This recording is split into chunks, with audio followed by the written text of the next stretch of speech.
Hello, everyone. Welcome back to a brand new episode of Ball Talk with Chanel. If you're new here, hello, my name is Chanel, and every week I break down what happened in sports in the last week. And in today's episode, we have a lot to talk about because a lot has happened.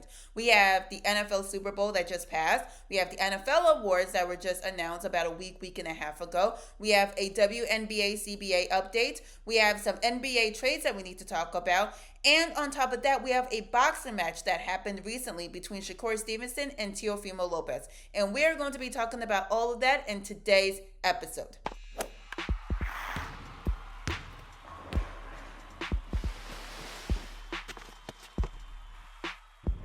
Now, before we get started, please be sure to check out the description box down below. That'll give you my social media accounts, my TikTok, Instagram, Facebook, Threads, X accounts. That is where I post daily bite-sized news and scores about what's happening in sports. My Snapchat is also there where you get to see what a day in the life looks like for me. And also, too, if you really like this episode, please be sure to give this video a thumbs up. Be sure to also subscribe to this channel and turn on notifications so you don't miss a single episode. And if you want to listen to this episode on the go, then you can listen to this on Spotify. That link will also be in the description box down below. And this video is also available on Patreon. Now, this episode is 100% free, so be sure to join my Patreon account. Go to patreon.com/balltalkwithchanel, and that'll give you all of my videos there 100% free. Now, also, too, if you didn't know, I have my own newsletter called Ball Talk Breakdown. And if you don't know what that is a newsletter where every Monday at 8 a.m. Eastern Standard Time, I give you a quick summary of what has happened in sports in the last week. So this is supposed to be quick, easy, to the point, and my goal is so that way you can finish that newsletter in 10 minutes. So think of this as like your morning read, a quick catch up of what has happened in sports in the last week, just so that way you can stay caught up and then you can move on with your day. So be sure to check out the description box where you will get the link to my newsletter, and be sure to go and subscribe to that. Now, with all that being said, let's get started. So let's start first with section 1, all about the NFL. Now, we did have the Super Bowl last week between the Seattle Seahawks and the New England Patriots. Now, I am assuming that a lot of people really wanted the Seahawks to win, only because I think a lot of people got irritated of the Patriots consistently winning in the 2010s. That's at least what I've been hearing, and of course, people can disagree with me, but that's at least what I've been seeing on social media. Now, of course, let's just talk about the game itself. The Seahawks completely dominated that game. They won 29-13. Now, the Patriots did put on a great defensive performance, okay? They were putting a lot of pressure on Sam Darnold. They did put a lot of pressure on JSN. They really did try their best to really contain the amount of yards that Darnold was going to throw. But Seattle's defense did a whole lot better from their defensive end. When I tell you the amount of pressure that they put on Drake May, forcing Drake May to throw not one, but 2 picks. One of them ended up being a pick 6. They forced Drake May to fumble the ball. I mean, they knew exactly what they needed to do. They understood that the key to the offense is Drake May. Because if Drake May gets going, then that is how the Patriots are able to take over the game. But if you can contain and if you can control Drake May, you can control the game. And that's exactly what the Seahawks did. Now, looking at the offense, of course, like I said beforehand, the Patriots now, because the Seahawks were so busy focused on May, they were not able to convert at all. No matter how many times that May was throwing the ball down the field, he was averaging around 7 yards per play.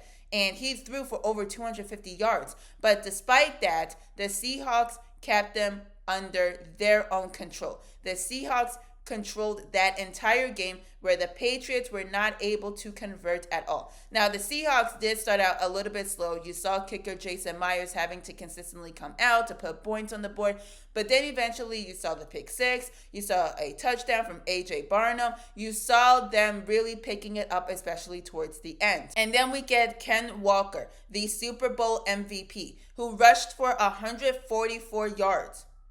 I want you to think about that because the entire Patriots team in total did not rush for 100 yards. Ken Walker rushed for more yards than the entire Patriots team. Like, that is how great, that is how dominant of a game Ken Walker had. And I'm not going to say that it was just Ken Walker who had a great game. Of course, Sam Darnold did pretty decent. He did what he needed to do. JSN, minus the minor injury that he had where he had to step out for a bit, he also had a pretty good game, right? So the entire Seattle offense team did have a really good game. It was just Ken Walker had a true standout game. Now, honestly, I would not have been shocked if Jason Myers was the one who was going to win Super Bowl MVP. I would not have been shocked because he was the one that kept having to go up and put points on the board. Okay? But the fact that Ken Walker was so dominant that game, it made sense as to why he would win Super Bowl MVP. Now, that truly was a good game in my opinion, and I know a lot of people are not going to really appreciate the game because it was a very defensive game. It really was not offense heavy. You didn't get a lot of scores after scores after scores, but it was more or less more stops after stops after stops. Okay? But I understand that this Super Bowl rating is going to be extremely low compared to previous Super Bowls. Now, am I going to sit here and say that this is the worst Super Bowl? Absolutely not. We have definitely seen worse Super Bowl performances in the past. But what I am going to say, though, is that this game here, I understand why a lot of people are not going to find this game as entertaining because it was more defensive than offensive.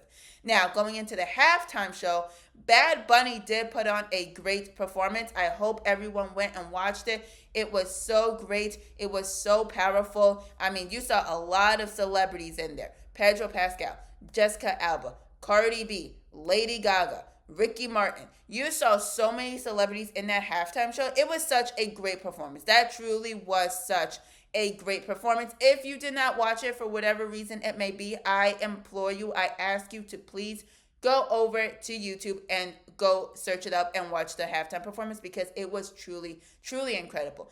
But overall, the Seahawks did have a very dominant season. They did have a really great season.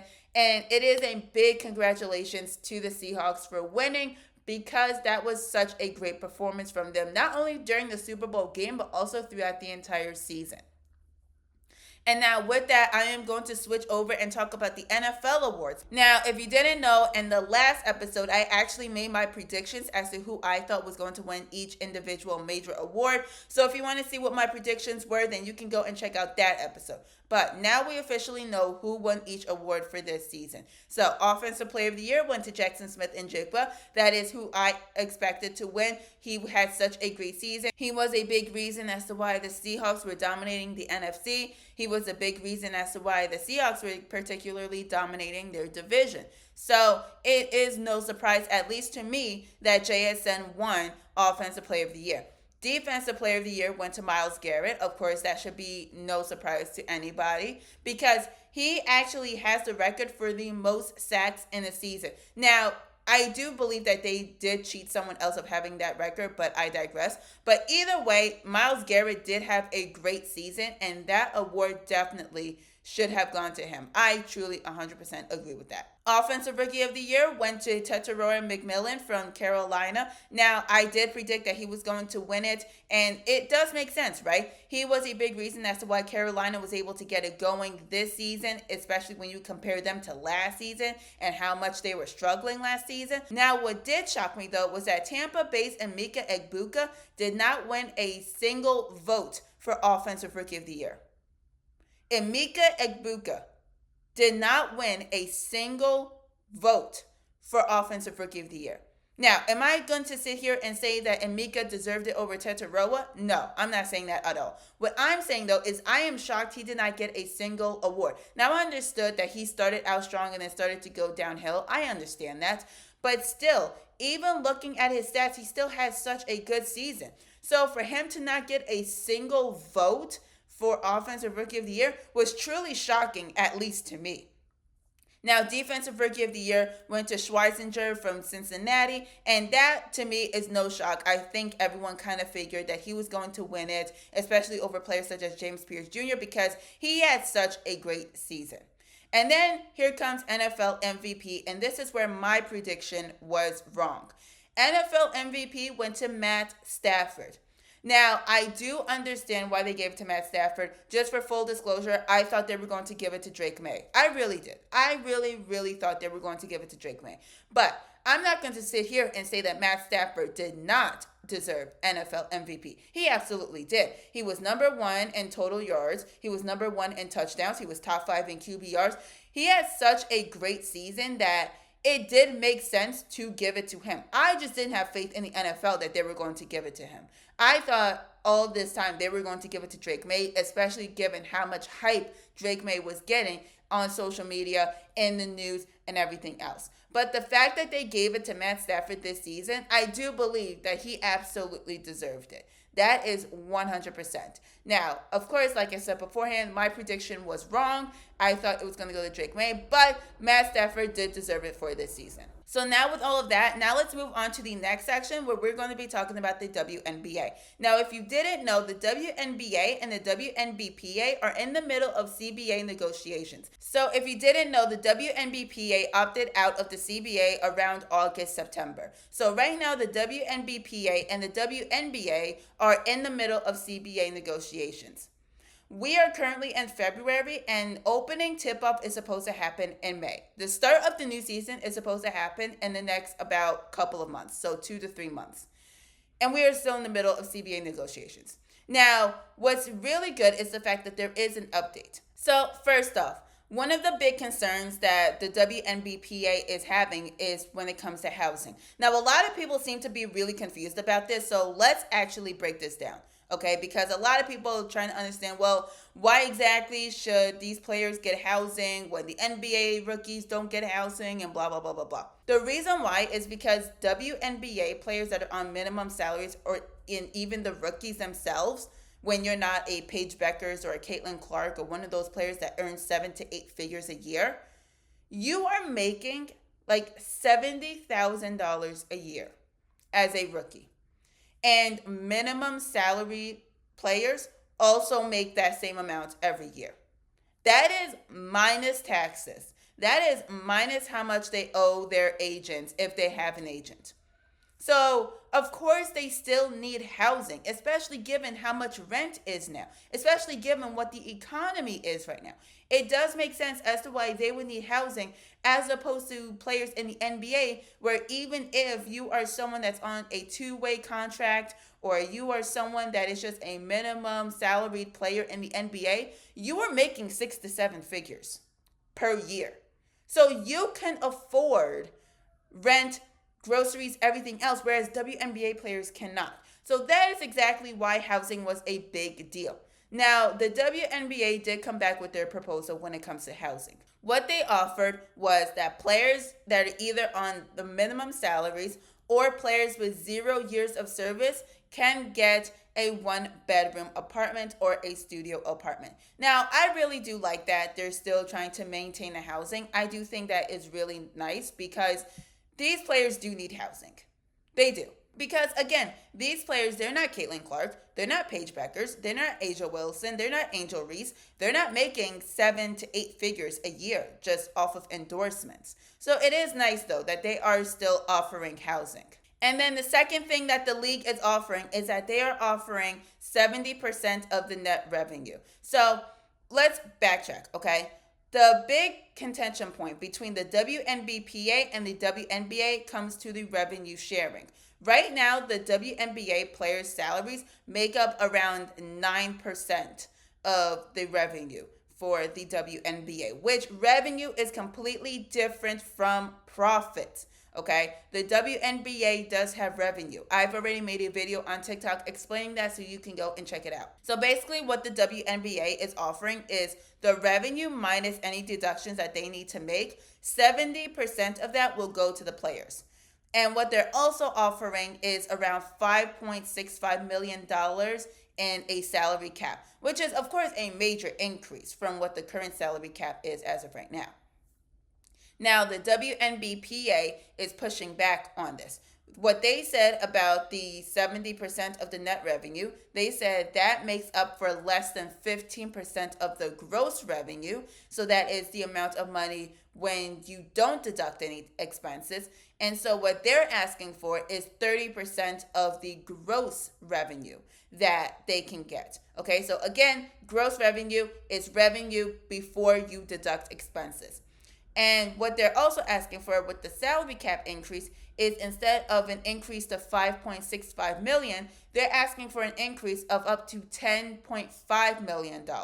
So of course the WNBA still needs to come back with that. But a lot of people seem to be a little bit confused about this because they're saying, oh, well, the WNBA is still running off of a loss and blah, blah, blah, blah. Yes, they are. However, what a lot of people are not taking into consideration is the fact that there is a new broadcasting deal that is set to kick in this year. Okay? So, if you didn't know, the WNBA has a new broadcast deal with companies such as NBC, Disney, Amazon, etc. That is worth about $1 billion. Right? And it is a 10-year deal. So, aka the WNBA is going to be making around $100 million to $200 million per year in just that broadcasting deal. We didn't even get into the revenue from the tickets and the revenue from the merch sold, right? We've seen how much the WNBA has been increasing. Merch is selling out. Games are selling out. Okay, so what the players are arguing here is that, look, we have a TV deal. We see the growth in the league, right? What we are asking for, this 30% in gross revenue and an increase of 10.5 million, is still sustainable for the league. Whereas the league is arguing, look, an increase of the salary cap up to $10.5 million plus a 30% in gross revenue going to player salaries is going to financially hurt the league. Okay, but again, the players are arguing, look, we have all this money coming in, so that is not going to be an issue. It will be interesting to see exactly what they argue on this and what they come to, because it seems like the league and the players are still on opposite ends as to what exactly they are looking for in this new CBA when it comes to revenue sharing. Now, there are some key monetary benefits that the league has also offered, so let's talk about a few of them. First one being complimentary All-Star tickets for all players, which that's nice. I mean, of course, if players want to show up, they could. That's really nice of them. Okay, that's cool.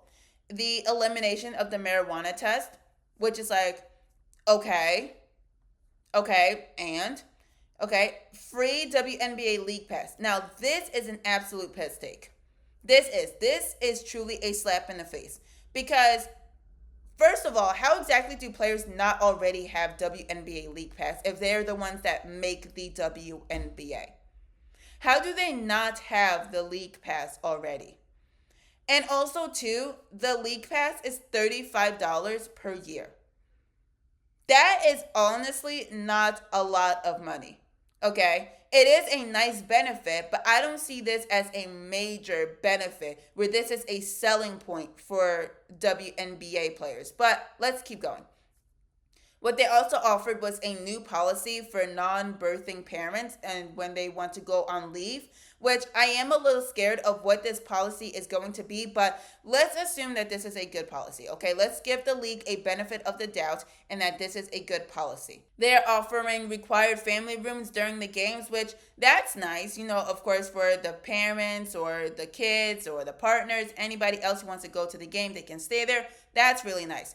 And the last thing that they have offered was a pregnant player trade consent, which I think that is nice because we all know how dangerous it is, especially when a woman is pregnant, and how difficult it is to travel, how difficult it is to move stuff. So I really do like that. But overall, taken together, I know the WNBA wants to look at these as big, key, non-monetary benefits, but outside of the leave policy and the trade consent, maybe these aren't really big benefits. This isn't a benefit that's going to move the needle for CBA negotiations. If anything, these are the bare minimum that players should have. So is it nice though that the WNBA is starting to try to come to some sort of resolution? Yes. But what I think that the players need is they need, yes, give us that, but they need something that's like bigger, something that'll actually move the needle, that will allow the players to look like the CBA is actually something worth agreeing to. Because right now, these non-monetary benefits is not looking like something that the WNBA really wants. So that CBA update is going to be really interesting when we learn more about what's happening in the future.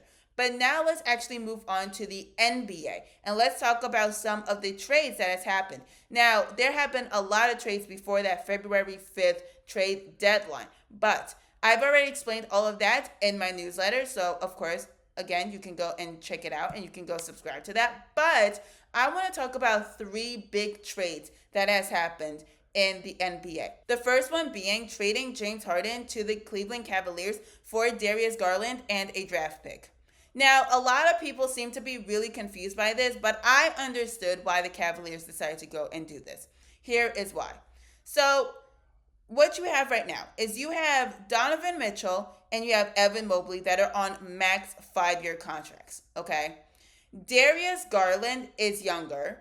He is going to want, okay, a 5-year max contract, okay? So, what you do is instead of having 3 players where they're going to be on max contracts for 5 years, which puts a financial strain on the Cavaliers, what you do is you have to trade one of them and you can get someone like James Harden, right, who may be asking for around $40 million, but you only need to keep him for a season or 2.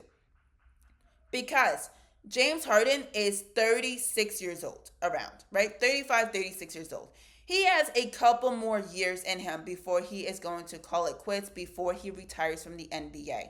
So he is not going to sign a 5-year contract. So what this does is this actually frees up some space for the future. If the Cavs decide that they want to make a trade in the future, if they want to pick up a player in the future, it gives them that type of financial flexibility in the future. And on top of that, Harden right now is averaging around 25 points per game. And right now, he is your ISO man. He is someone that can open up the court, especially for players like Mobley and for players such as Donovan Mitchell. So even though a lot of people were confused about Darius Garland being traded, it does make sense when you look at it from a long-term perspective. Because, like I said, at the end of the day, you can't have 3 players, right, that are on max contracts that are there for 5 years, unless you're someone like Golden State, where you were just running a dynasty. Right now, the Cavaliers are in rebuild mode, and you can't rebuild if you have 3 players on max contracts for 5 years and you're not running a dynasty. So somebody needed to go. And you're not going to get rid of Evan Mobley. That's your defensive guy. That's your guy that's down low. And you're not going to get rid of Donovan Mitchell because that's your point guard. That's the man. That's the one who everyone is looking to. So unfortunately, it had to be Darius Garland that had to get traded. So from the Cavs' perspective, I understood why exactly they needed to make this trade. The next trade that I want to talk about is Trae Young to the Washington Wizards. Okay, now a lot of people seem to be really confused about this because they're like, okay, well, why exactly would Trae Young want to go to Washington? Because going to the Wizards was actually his top priority. That was his top choice. And the Hawks granted him that wish and they traded him to Washington. So a lot of people were confused about that. They were confused about why the trade even happened. And all of that boils down to one thing, and that is because Trae Young wants to be the man again. What do I mean by this? When Trae Young was playing at Oklahoma, he was the man of the team. When he was drafted by Atlanta, he was the man of the team. For the first few years of his career in the NBA, he was the man of the team. Do you guys remember when the Hawks played the 76ers and he allegedly made Ben Simmons so scared when Ben Simmons was wide open that he passed it off to Matisse Thybulle that was double teamed and forced the turnover? Right? A lot of people remember that. Why? Because of Trae Young. Right? Trae Young was involved in that. Trae Young was the big reason as to why Atlanta eliminated the 76ers and were able to move on in the playoffs. Do you remember when the Hawks went and played the New York Knicks in the playoffs? And it got so bad to the point that the fans were chanting F Trae Young and was burning his jersey because Trae Young, right, was dropping 30 to 40 points a game and eliminated the Knicks at Madison Square Garden.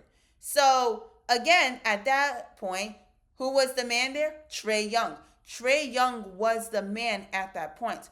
However, for the past few seasons, Trae Young is not the man. He's doing everything that he's been doing beforehand, right? Very high volume, not very efficient type of shooting, but it's not having that same effect anymore. Okay? Atlanta is seen as one of the lowest ranking teams in the Eastern Conference and the NBA, honestly, in general.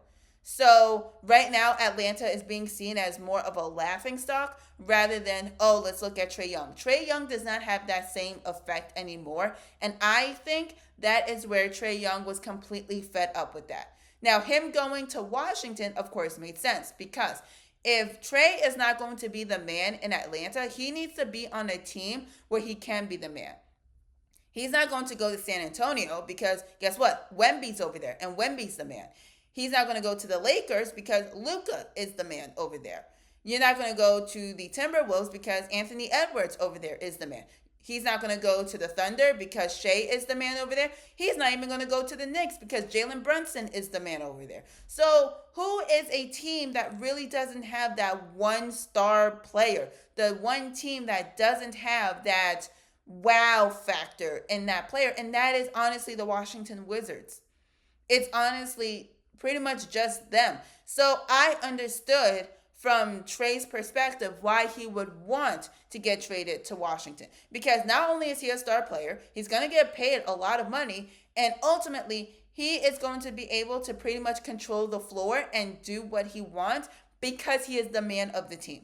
So from there, I understood exactly why that happened. And now speaking of the Washington Wizards, the last trade that I want to talk about is the trade that I think truly made another trade look a lot worse. And that is that the Mavs did a 3-team trade in which basically it sent Anthony Davis to the Washington Wizards. Now, if you remember, around this time last year, the world kind of shut down at that point. I'm not going to lie, the world did.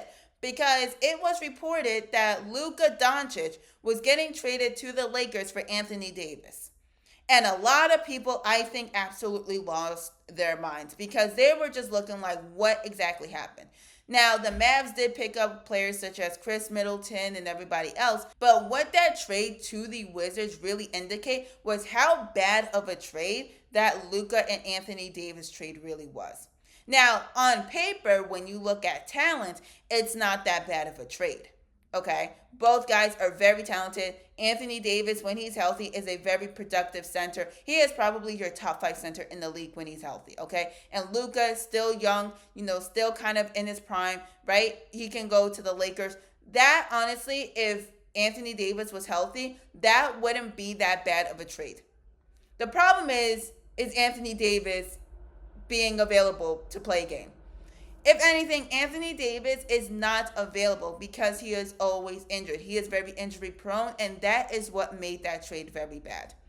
That is what made the trade not make any sense because why exactly would the Mavs trade to get Anthony Davis, who is not going to give you production on the court because he is always hurt? And now we have seen that because Anthony Davis has only played around 20 to 30 games since being on the Mavs.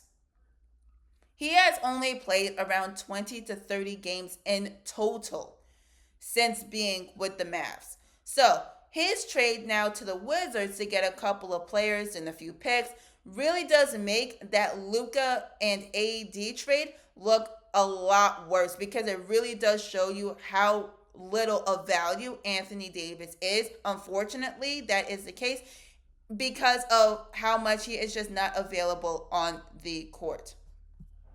So it will be interesting to see with Trae Young, with Anthony Davis there, how exactly Washington is going to do. But yeah, I mean, that was an insane trade when I first saw that. But now we are going to move on to the last section, and we are going to be talking about boxing because Shakur Stevenson put on a masterclass of a performance against Teofimo Lopez. Now, if you missed it, a couple of weeks ago, Shakur Stevenson fought Teofimo Lopez at Madison Square Garden. Now, Teofimo at that time was the champ. And despite that, Better still has Shakur Stevenson favored to win that fight. Now, I'm not going to lie. I thought Teofimo was going to win, But I thought it was going to be a unanimous decision. It was going to go the distance. No one was going to get knocked out. No one's going to get knocked out. No one was going to get knocked down. And it was going to be a pretty even fight, but Teofimo was going to win by unanimous decision. And boy, was I wrong. I was completely wrong. Shakur Stevenson, I think, put on one of the best performances I think I have seen in a while from him. He had the right pacing for him. He had the right spacing. He knew when to counter. He was very patient. I mean, his accuracy was way better than Teofimo's. He actually landed almost 50% of his punches. It was such a very good fight by Shakur. He controlled that fight from round 1 to round 12. Now, Teofimo, on the other hand, looked very sloppy. It looked like he didn't come in really with a plan. I don't know exactly what the plan was, except to come out with a bunch of dancers and start performing before you get onto the ring. I think that was the only thing that was truly planned, because looking at him during the fight, I don't know if the plan was to be the more aggressive boxer, really try to get up in Shakur's face. I don't know exactly what the plan was, but clearly the plan did not work. And despite the plan not working and everyone realizing it's not working, Teofimo and his corner did not adjust at all. I don't know, again, if Teofimo thought, you know what, eventually this will work, but it was not working. I think Teofimo also forgot about the fact that Shakur is one of the best defensive boxers in the world as of right now. So getting up into his face and being the more aggressive boxer was not going to work with a fighter like Shakur, who heavily relies on that defensive stance. That was not going to work. And the fact that they never adjusted throughout the fight, especially in the round 4, round 5, really is a big concern to me. Now, I do understand that his dad, Teofimo's dad, is his trainer, but I do believe that right now, if Teofimo wants to advance, if he wants to get better, unfortunately, he is going to have to drop his father as his trainer and hire somebody else. Unfortunately, that is going to have to be the case if Teofimo wants to get better, if he wants to be a champion again. Now, I'm not saying that Teofimo's father cannot be in the team. He can't be in the corner, because he can.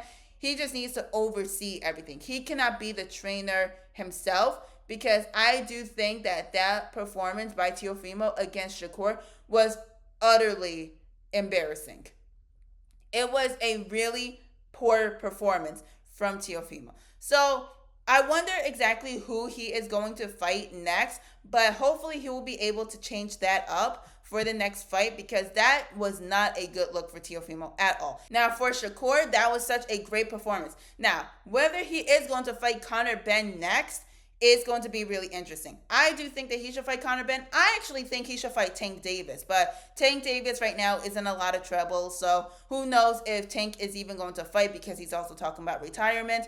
But if that fight could happen, incredible. But if Shakur does have to fight anybody next, I do think it should be Conor Benn. We all saw how Benn performed against Eubank Jr., and I do think that a Conor Benn versus Shakur Stevenson fight would be a very entertaining fight. But we're going to have to wait to see if that fight will be officially confirmed. But that is it for today's episode. Next week, we will be talking about more news in the boxing world, especially when it comes to Errol Spence Jr. We will be talking about the Winter Olympics and recapping exactly what happened. We will be talking more about the NBA, especially the NBA All-Star Weekend, and so much more. So I will see you next week. Thank you so much for tuning in. Again, my name is Chanel, and I hope you have a great rest of your day. See you later.